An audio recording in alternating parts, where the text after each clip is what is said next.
Welcome to the Green Wasp Removal YouTube channel. In this episode, we continue training and mentoring the Manchester University Wasp survey team on September 9th, 2023.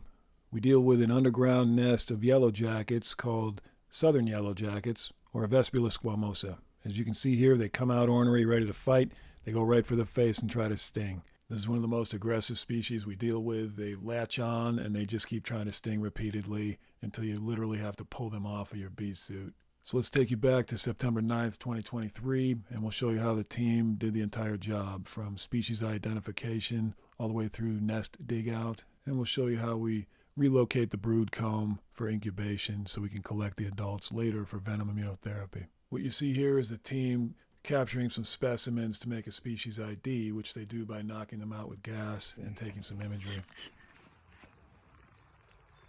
Hey Jeff, we stirred them up pretty good, so watch yourself. Without a suit, you might be at risk. What are you using to... We just knock them out with computer duster, and it's a knockdown, but they'll wake up in about 5 minutes. All right, perfect, thanks. You did. It's Southern Yellowjacket. You have Southern Yellowjacket here. Yeah, it's actually Vespula Squamosa. So let me show what your ankles look like at this point. So here they're taped off on both sides, and that allows them to be protected while they're doing a ground nest, and that usually is pretty sufficient. So if this is your wasp, here's your stinger side, and here's the mandibles. What they do is they latch on hard with the mandibles, and they just keep going with the stinger over and over and over and over, and they will not let go until you pull them off physically. So that's what we can look forward to. All right, need help, just let us know. Just go ahead and back off, let the machine do the work here. Here, hold on, I'll show what this looks like. Here, look right up. So our friends Vespula Squamosa, they love to latch on like this, and they'll latch on to the veil, and if Katie wasn't protected, she would take multiple stings to the face. You see the motion of the body? It latches on with its mandibles, and it just keeps stinging and stinging and stinging, doing its best to attack. Same thing's happening underneath here. If you look right here, you can see the same motion, hanging on with the mandibles while it does multiple sting after sting after sting. That's what makes wasps so much different than bees, who can only sting once and then they die. Wasps will continue this motion. You see that sting motion over and over and over. And they're capable of doing that by the thousands, which is why they're so dangerous. Okay, let's stomp away. Are we ready to rock? Oh, here, let me pinch the guy out of there for you. You can go in there, dude. Where's the other one? Both of you guys can go in there. Okay.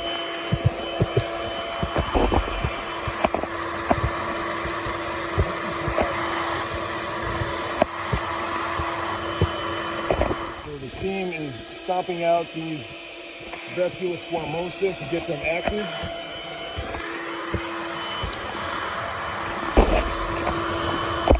So this was a relatively small nest, and a lot of the foragers were still out in the environment, so there was not a lot of activity coming out initially. So we set up the scope cam to take a look down inside, see what we could find.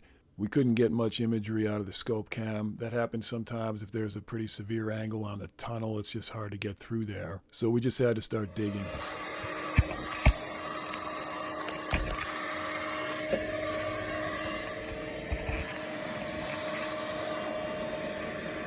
Find a hole? Yeah. Great. That's what we're looking for. They're going to be a little deeper than we've seen before, maybe.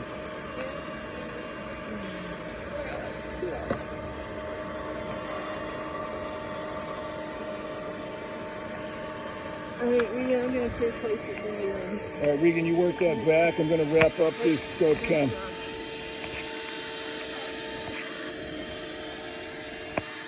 There's the queen. Is she in? Yep.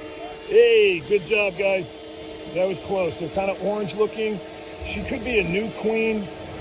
So this nest is pretty small then if she's flying out immediately. I don't know. It might be a species thing. I'm not really sure. But either way, let's make sure she stays contained because, man, she wants out. And that could be a newer queen that just got born in the nest.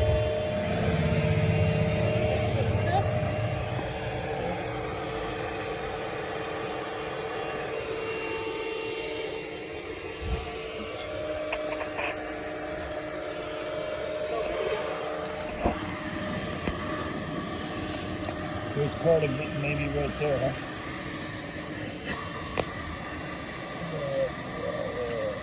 Yeah, we're getting paper.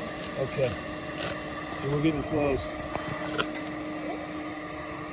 Get ready for a flood of activity with that vac.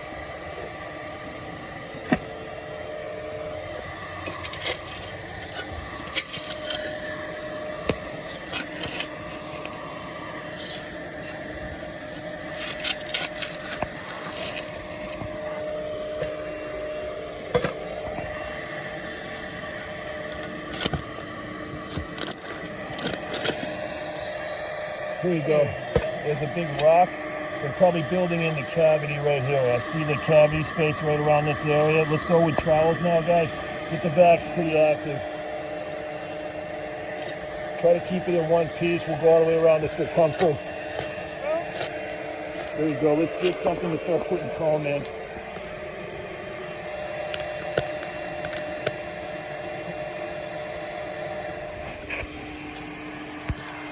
Let's give Katie the dirt bucket.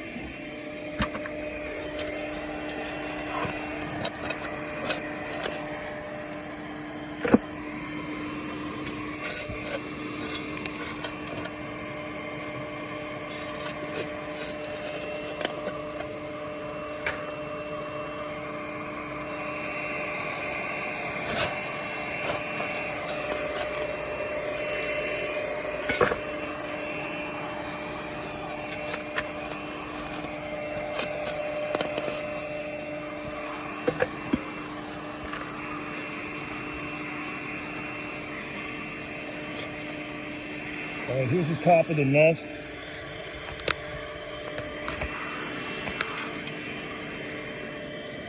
There's a very large rock, so let's try to go this way.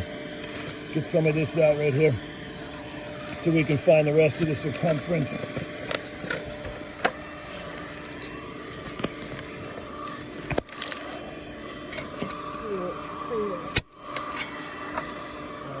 Breaking rocks in the hot sun. Katie fought the law, but the law won.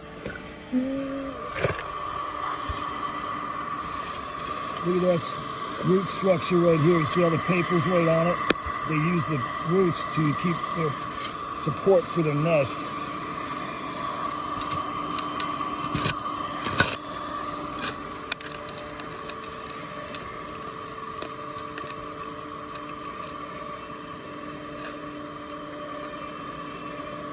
There we go, that's a good part of the cavity down here.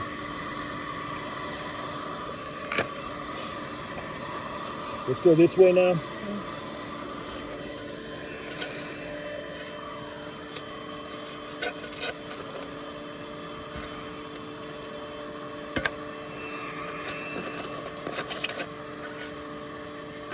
There you go. Keep your eyes out for another queen just in case. Sorry, we're gonna spin that around a little bit.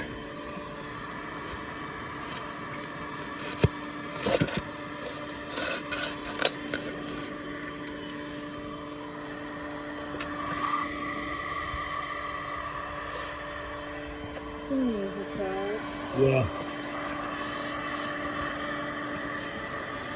We're starting to see a lot of paper now, so let's put that in here. Regan, where's that other piece of comb? Do you have that? That right there. Shake it off and just drop it in there. I'd like to get the whole nest here.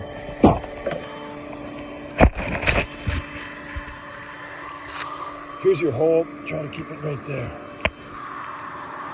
We're going to start getting more active now.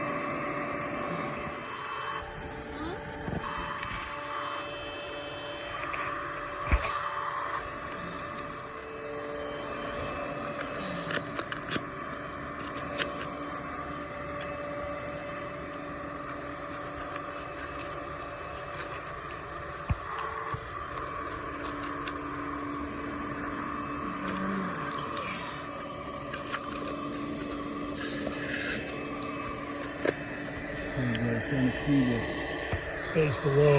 This is where they have dug down to. It's the bottom of the nest.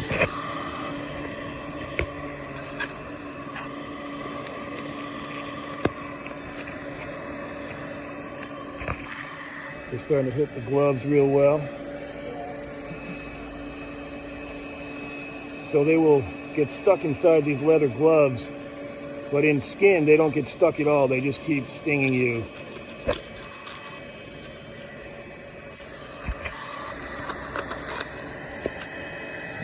Nice to be able to see the bottom down there.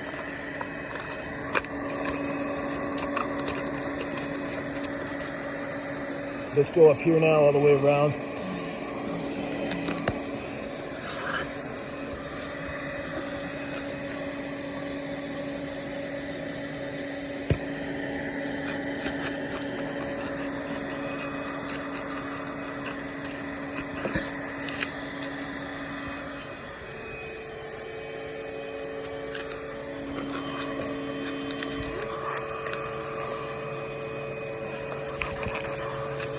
A little bit. I think we're starting to lose the back.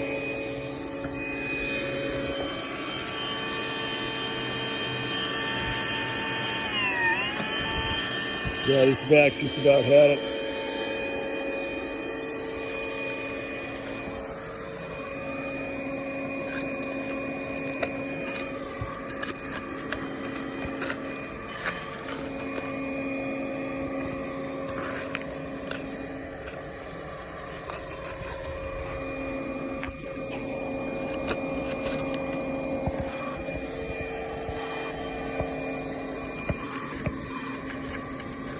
All right, let's lift it out, Katie, and flip it over so we can see the top. Regan, get ready to vac up any of these foragers that we see. Here you go. Still a relatively small nest.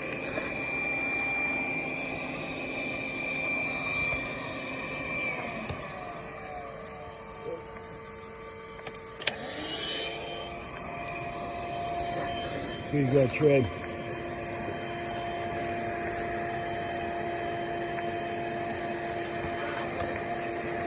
That's it.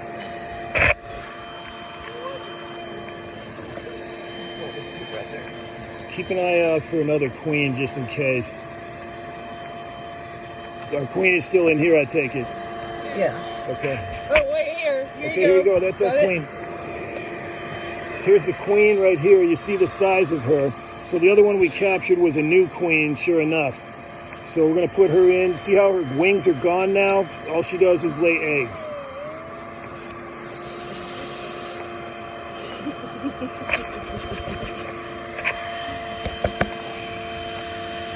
There you go.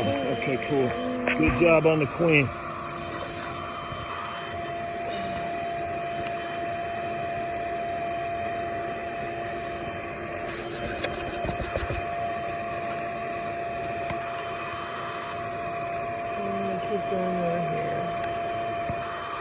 That looks like all the comb that you can see. Here's another queen. Yep, there's a couple of queens in this nest. This is the third one so far. This one's still got wings, so she's probably fairly new. Make sure none of them get out of there. I'm gonna keep going back here. Yeah, they're looking for cavities to keep building more nests with new queens, I believe.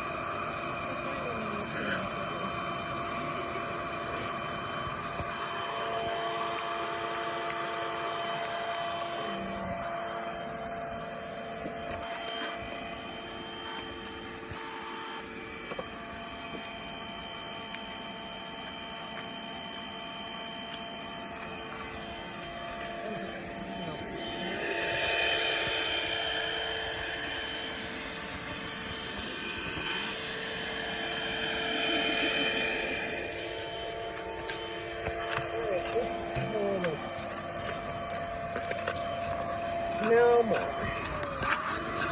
You see that's it? More hidden cavities. All right, let's sift it out, make sure we're not missing any queens. Dump it right in here.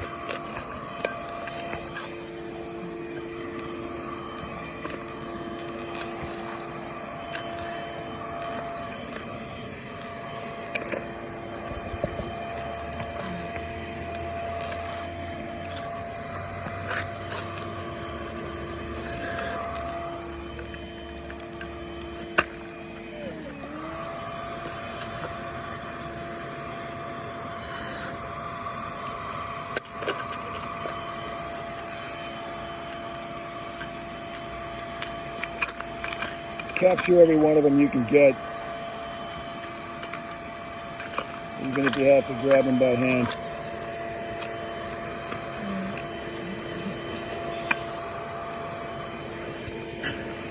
All right, I don't feel any more cavity spaces. Let's go ahead and spray with the peppermint down in the hole, and we'll start refilling. In the meantime, you guys keep those vacs running and capture everything you can get for foragers. So here's our nest. It was pretty well hatched out, but there's still a few pupa in here.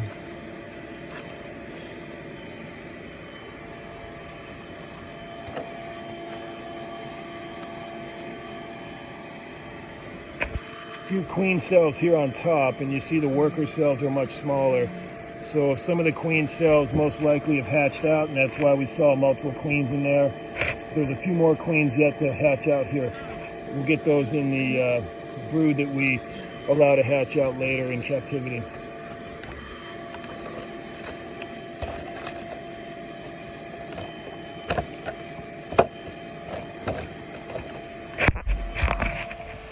So we've got the nest contained, and we've vacuumed up most of the foragers already.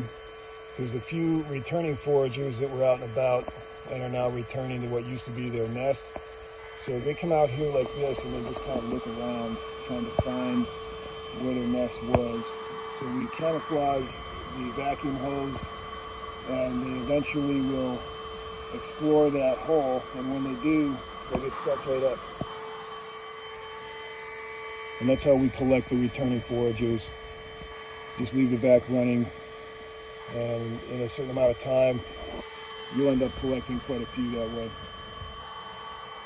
Timing on that varies. It can take a couple hours or less, depending on how many were outside the nest during the initial removal. September 9th, 2023.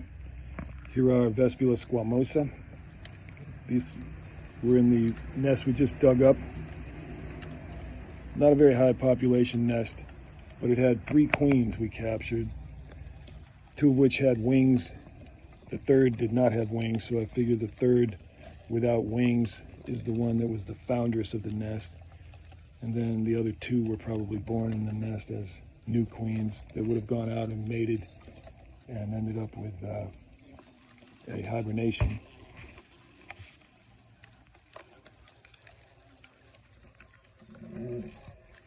So we're going to freeze these for VIT. So we're going to go ahead and transfer this Vespula Squamosa nest into a paper bag.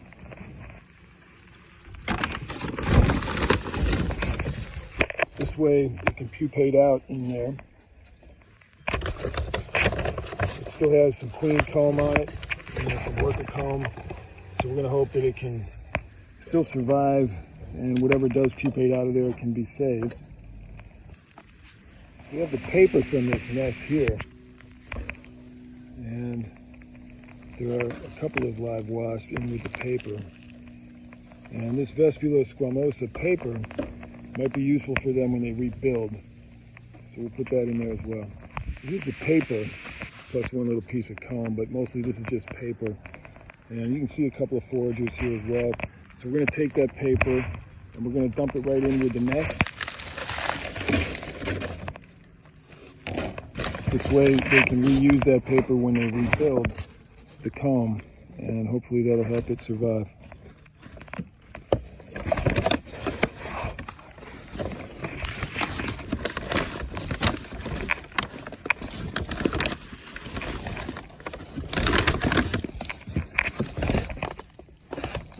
We're going to wrap that up and put it all inside one of the old non-functional coon traps. And this will keep the coons out this time. Instead of trying to trap them inside, we'll just keep the coons away from our nest, which will be wrapped up in the paper and put inside this old cage. The kick plate on this cage doesn't work anymore, so we're going to go ahead and use it as our wasp brood protector.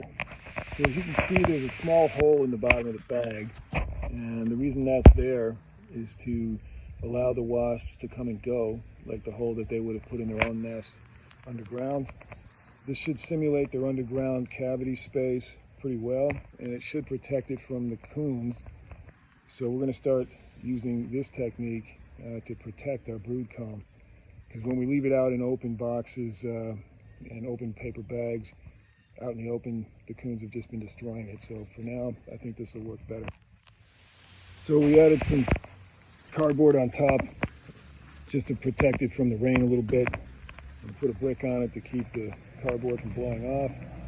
But if any coons come up, they can probably pull this all down. But we'll see how it goes. We're going to try to trap the other coons and keep them out of here. If that doesn't work, we'll have to build an enclosure out of plywood.